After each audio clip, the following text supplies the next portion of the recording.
নজরুল ইসলাম খান সকলের সামনে টেলিভিশন ক্যামেরার সামনে সবার সামনে উনি বললেন ফ্যাসিবাদী হাসিনা।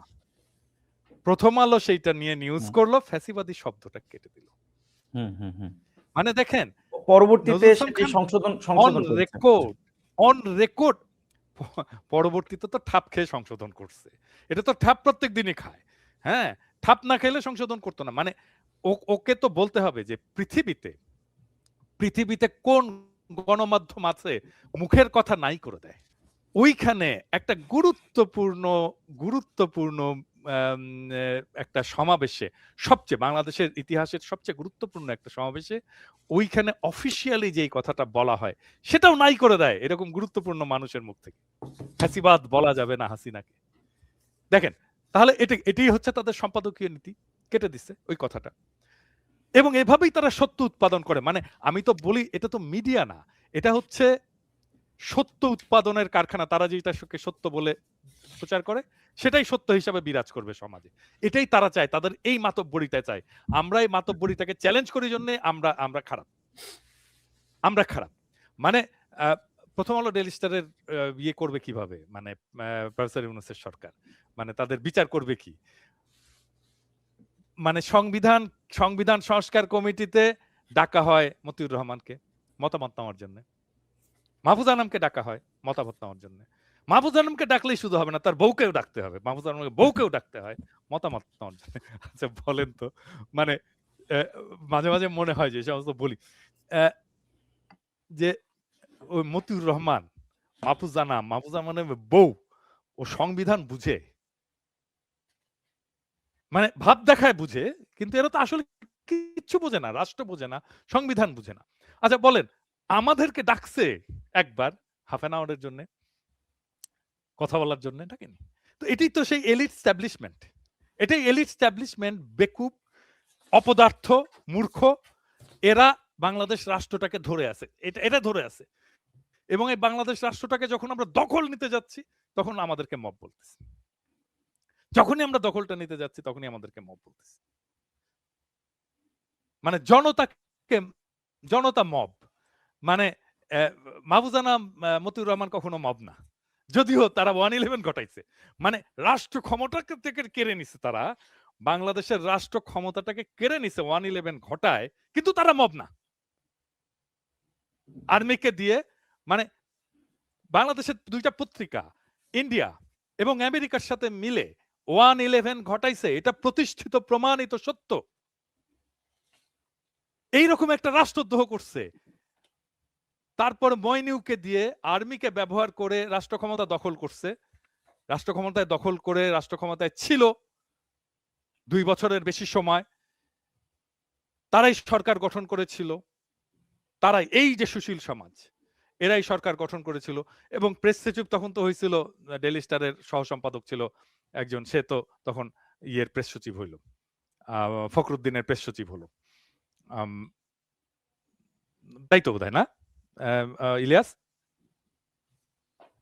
ডেইলি স্টারের ইয়ে তো ডেইলি স্টার অ্যাসিস্ট্যান্ট এডিটরই তো প্রেস সচিব হয়েছিল। মানে সব তো ডেইলি স্টার প্রথম আলোর মালগুলো যেহেতু 111 সরকার গঠন করলো, তাই না? এবং লিস্টিত সরকার গঠন, মানে এটা ষড়যন্ত্র কিভাবে হয়েছিল, কিভাবে হয়েছিল। প্রথম তারা শফিক রেহমানের কাছে যায়। শফিক রেহমান এটা আমাকে নিজে বলছেন। শফিক রেহমানের বাসায় যায়, বাসায় যাওয়ার কথা ছিল মতিউর রহমান, মাহফুজ আনাম এবং দেবপ্রিয় ভট্টাচার্য। দেবপ্রিয় ভট্টাচার্য বেশি চালাক যায়নি, মতিউর রহমান এবং মাহফুজ আনাম গেছে এবং শফিক রহমানকে এই প্ল্যানটা বলছে, 111 কিভাবে ঘটানো হবে এই প্ল্যানটা বলছে। এবং শফিক রহমান বলছে আমি এটার মধ্যে নাই। মাত্র 30% টাকায় জমির মালিক হয়ে নতুন বাংলাদেশের গড়ে তোলার স্বপ্ন দেখা বাংলা বসতি।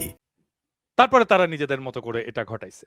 তো ধরেন দুইটা রাষ্ট্র, বিদেশি রাষ্ট্রের সাথে ষড়যন্ত্র করে বাংলাদেশের একটা প্রতিষ্ঠানকে, গুরুত্বপূর্ণ প্রতিষ্ঠানকে, সেনাবাহিনীকে ব্যবহার করে আমি রাষ্ট্র ক্ষমতা দখল করব।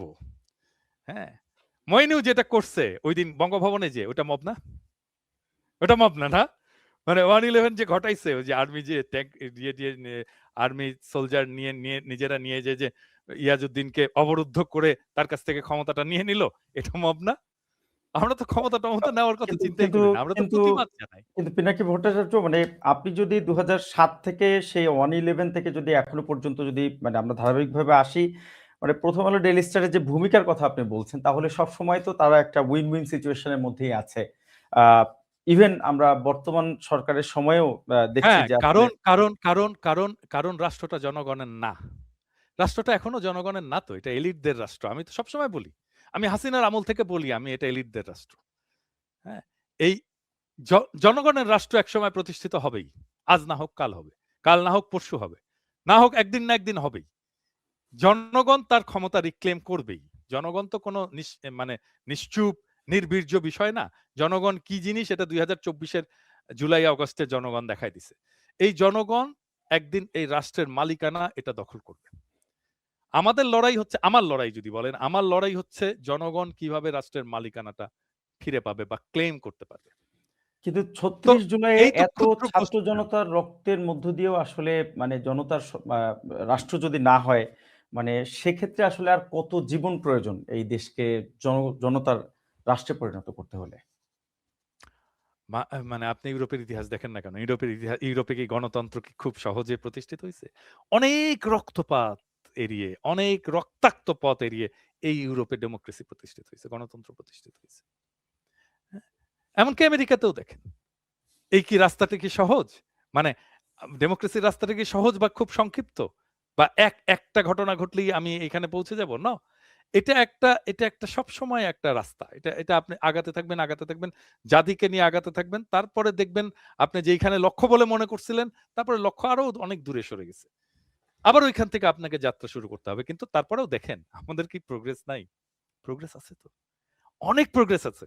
দেখেন ২০০০ ২০০০ আ আ ৬ এ 'প্রথম আলো ডেইলি স্টার' 111 ঘটাইতে পারছে। আজ পারবে?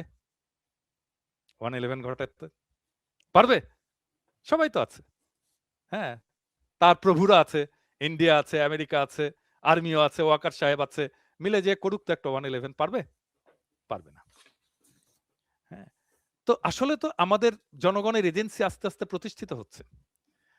আমরা তো আস্তে, আস্তে ক্ষমতাবান হচ্ছি, আমাদের কণ্ঠস্বর দাঁড়াচ্ছে। আমরা কথা বলতে পারছি। আমাদের কথা শুনছে। মানুষজন শুনছে। হ্যাঁ? আজকে ধরেন মানে একটা নির্বাচন হলো। হুএভার ক্ষমতায় আসলো। হুএভার এক্স, ওয়াই, জেড যেই ক্ষমতায় আসলো। সে এসে কি হাসিনা হয়ে যেতে পারবে? পারবে না। গুম-খুন করতে পারবে? পারবে না। এই জিনিস বাংলাদেশে প্রোগ্রেস আছে। প্রোগ্রেস আছে। কিন্তু প্রোগ্রেস গুলো যেহেতু ধীরে হয়, প্রোগ্রেস সবসময় ধীরে হয়। যেহেতু ধীরে হয়, কারণ আমরা কোন বিপ্লবাত্মক পরিবর্তন করতে পারিনি। প্রোগ্রেসটা ধীরে সেজন্য চোখে পড়ে না। বাংলাদেশে তো আর কখনো গুম হবে না। বাংলাদেশে আর কোনোদিন আয়নাঘর হবে না। বাংলাদেশে কোনোদিন আর একটা হাসিনা হবে না। বাংলাদেশে কোনোদিন আওয়ামী লীগ ক্ষমতায় আসবে না। ওই দৌড়াইতে জয় বাংলা স্লোগান দিতে পারবে। কোনোদিন রাজপথে দাঁড়ায় লেজিটিমেটলি জয় বাংলা স্লোগান দিতে পারবে না। সো আমাদের প্রোগ্রেস আছে। কিন্তু সেটা হয়তো নিশ্চয়ই, আমাদের প্রত্যাশা নিশ্চয়ই। অনুযায়ী যথেষ্ট না। বাংলাদেশে আর কখনো আসলে সেই ফ্যাসিবাদ ফিরে না আসুক সেটি সবারই আসলে কামনা।